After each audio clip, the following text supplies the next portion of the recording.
You know, the number one threat to people that just want to live freely, sovereign, to be left alone, which is the number one right in creation, just to be left alone so long as you're causing no harm to another. That's how we should all be living. And the number one threat to that is no longer coming from the cabal, the evildoers, the psychopaths, call them what you will. It's coming from the weak, compliant, fearful, mask-wearing, imbecilic, childlike, regular people that have no dignity,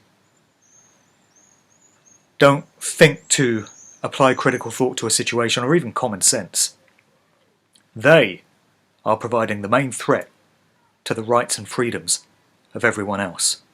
And the situation we have now is the vast, overwhelming majority of people living in ignorance, refusing to look at truth, refusing to face up to the reality of what is going on in our world, complying with unjust, immoral tyranny, is putting the rights and freedoms of people that don't want to live like that, like me and many others, who respect our rights and freedoms, but we're not able to live that way because we're all being held in collective punishment together, owing to the ignorance and the stupidity of the masses.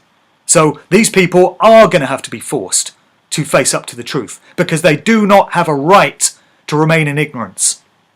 Those mask-wearing morons believing every line of a provable lie.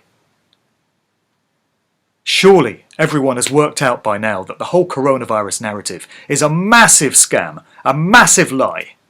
You can take it apart at every stage and show that what we're being told is a crock of crap. So given that it's all based on lies and deceptions, people do not have a right to create a situation where all of us are being held together in slavery and tyranny. You do not have that right. You need to be coerced out of that behaviour, out of that mindset, into one that benefits the rest of humanity. And that is the process that needs to happen, and that is what we're up against. Because all of us are going to be facing this situation, and some of us who respect rights and freedoms, understand what they are, understand where they come from, are not having it. We're not happy about it. And we're not going to let you ignorant morons in your fear-based state create that for us. Good luck in the future when we're all living in this dystopian landscape that we've been warned about in Hollywood movies for decades.